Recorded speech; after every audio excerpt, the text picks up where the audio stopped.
MG9 news. Bhadradri Kothagudem జిల్లా ముఖ్య కార్యకర్తల సమావేశానికి ముఖ్య అతిథిగా విచ్చేసిన రెవెన్యూ శాఖ మంత్రి పొంగులేటి దమ్మపేట మండలంలోని రెవెన్యూ శాఖ మంత్రి పొంగులేటి శ్రీనివాసరెడ్డి పర్యటనలో భాగంగా మల్కారం గ్రామంలో జరిగిన ముఖ్య కార్యకర్తల సమావేశంలో కాంగ్రెస్ నాయకులు మాలోతు బోజ్జా నాయక్ మాట్లాడుతూ అశ్వరావుపేట శాసనసభ్యులు జారే ఆదినారాయణ ఎన్నికల ముందు ఏ విధమైన పర్యటనలు చేశారో, గెలుపనంతరం అంతకంటే ఎక్కువగా గ్రామాన్ని సందర్శిస్తూ ప్రతి గ్రామ సమస్యలను పరిష్కరించే దిశగా ఆయన ప్రయత్నిస్తుండటం పట్ల ప్రజలు హర్షాతిరేకాలు వ్యక్తం చేస్తూ ఉన్నారని అన్నారు. MG9 TV news channel Telangana state in charge Syed Noore Rabbani. అంచేత పార్లమెంట్ లో కూడా అదే తీరుగా రావాలని మనం కాంగ్రెస్ పార్టీ ఒక మంచి కార్యకర్తకి సీనన్న సహకారంతో, తుమ్మల నాగేశ్వరరావు సహకారంతో, బడ్డి గారి సహకారంతో ఆ రోజున మన జారే ఆదినారాయణ గారికి టికెట్ ఇవ్వడం చాలా సంతోషంగా భావిస్తా ఉన్నాం మనం అందరం. ఎందుకంటే ఈ రోజున ఏ రోజున మనం గతంలో జారే ఆదినారాయణ గారిని చూసాం. జారే ఆదినారాయణ గారు ప్రతి గ్రామాలకి తిరిగారు, ప్రతి ఊళ్ళో తిరిగారు, ప్రతి వీధిలో తిరిగారు.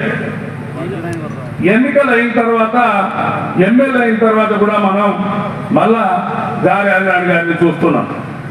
కానీ నేను ఎమ్మెల్యేని అనేది ఎక్కడ కూడా ఆయన గారు కనబడతలేదని నేను అనుకుంటాను.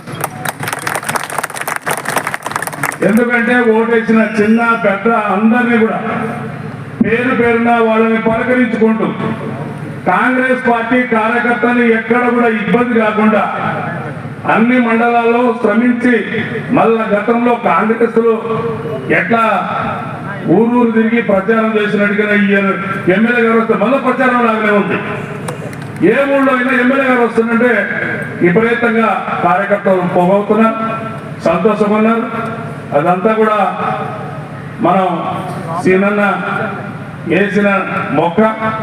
మరి సీనన్న ట్రైనింగ్ కూడా కొంత వచ్చింది. నేను కానీ అటువంటి మంచిగా చేసుకుంటూ మందులించుకుంటూ చక్కగా వెళ్తా ఉన్నారు. అటువంటి ఎమ్మెల్యేని గెలిపించుకున్న కాంగ్రెస్ పార్టీ కార్యకర్తలందరూ కూడా పేరు పేరున ధన్యవాదాలు తెలుపుతూ ఉన్నాం. అలాగే మరలా మన ముందు ఉన్న పార్లమెంట్ ఉంది.